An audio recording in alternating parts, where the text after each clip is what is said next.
Welcome to Cameron House Marina. My name's Ruben. I'm the sales manager here at Marine Sales Scotland. This is a Cruisers Rogue 3070. This is actually a 1992 and was commissioned by us brand new in 1994 up at our office in Glasgow on Blackhairn Road back then. She is powered by twin Volvo Penta V8s, twin petrols. A bit like a classic car, this one. She's quite sexy. She has a vibrancy about her, very much a vintage thing. And for the money on the back, as you can see there, she provides a lot of accommodation downstairs. Quality built, so she has stood the test of time very well, and I think you'll find for her age the condition of her is pretty much second to none. So taking a sweeping look round, first thing, let's start from the top down. So we've got the canopies, which were renewed only a number of years ago. They are very much watertight, still intact. The framework is good, and then the perspex hasn't faded on the clear sections here. When you compare that to the view you get from the windows below, up top, yep, all is in check.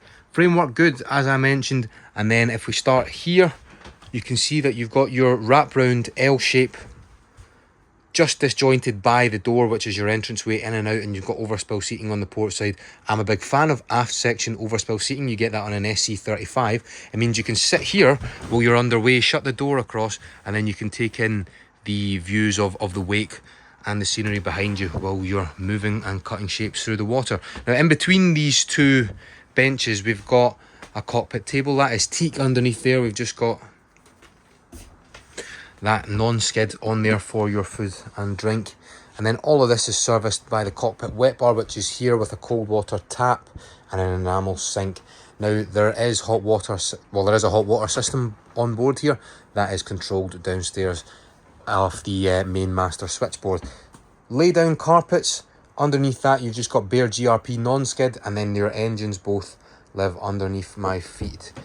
Here, storage off to the port side, and then you've got an extension for 230 volt because there is a shore power plug-in and a battery charger fitted to the vessel. Same idea, port side, you've got overspill seating, then a double helm position. And if you just look back, it is very social, it's spacious. You can easily get 7 or 8 people up here, and because of the power of the engines, performance is a given with a full load. Now, these have been reupholstered at some point, you can tell that. They are very fresh and clean. Let's take a look at the helm position. So we've got a depth finder digital, then also a VHF radio, floodlight control down there, and then you can see 662.9 engine hours, which is really nothing for a boat of this age. Loch Lomond is it's about an hour and a half up to the top and an hour and a half back down at full speed. So you tend to find here on the loch, boats don't have that many hours run. You've got trim tabs and then your controls for bringing the legs up and down. Trim indicators here, and then a rudder or a sort of drive leg helm indicator as well, all of which are in good order. Foredeck bathing cushion up on the bow, and then you've got your hatches for ventilation, your escape hatches, fender baskets, and then you can see up at the very front there is your chrome spotlight. Let's flick it on. As you can see, nice and operational. Fantastic. Let's take a little look downstairs. Watching Bargain Hunt every Sunday morning on the holidays with my gran gave me the ability to sniff out quite a good deal, and this really seems like one. It's fantastically kept down here. You'll also find that this is bigger than a Bayliner 285. The layout gives us a big L shape here just underneath the eaves, where you have downlights from behind this panel. You've then got your Sony stereo system with CD, and then all of your AC and DC power control there. Escape hatches for ventilation, one up at the top as well. Galley off to the starboard side, heads in here. All of the saloon faces this big Samsung flat screen television. Then in here is your aft berth area. Nice and cosy, that is very well sized. And then also up the back, your control for the onboard diesel heating system. So there's warm air heat, you can see a vent there and also another vent there. There's also a vent up in the cockpit for those chillier winter or spring evenings. This will drop down to turn this into a bed, so it will technically sleep 6 people.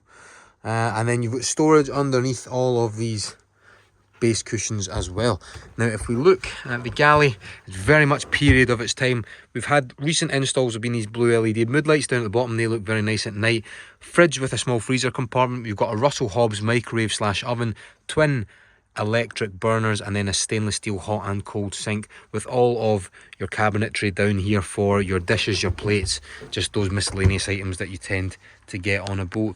Now you can close off the aft section should you want, and then in here, so in here the heads, you've got a pump flush manual toilet, then just above is the shower and tap faucet, hot and cold water from the calorifier, also the engine, storage underneath there, and then just up against the mirror there's more storage behind that also, but a nice well-sized area for you to sit on the throne. Now let's move forward up to the forward berth arrangement. That is probably better if, because of the width and the beamy nature of the boat, probably going to be better if you sleep along the way rather than head at the headboard, feet here. You can pull the curtain across for privacy, and then you've got some storage just up against the sides, the hull, both port and starboard, exactly the same on this side behind the cushions. More storage underneath in these lockers, you can see those there, and then a step just so you can get up there and then perch yourself around. But nice and comfortable. The mattress was renewed not too long ago. And then you've got a small reading light there just for your convenience. Let's finish up with the engines. Propulsion delivered by a pair of Volvo Penta 570 petrol engines. Both of them are V8s and they are 270 horsepower each. As you saw earlier in the video, still within the 600-ish hour bracket. They still have plenty more to give. Here you go folks, a fantastic value for money cruiser. I'm Ruben from Marine Sails Scotland, where fun in the water begins.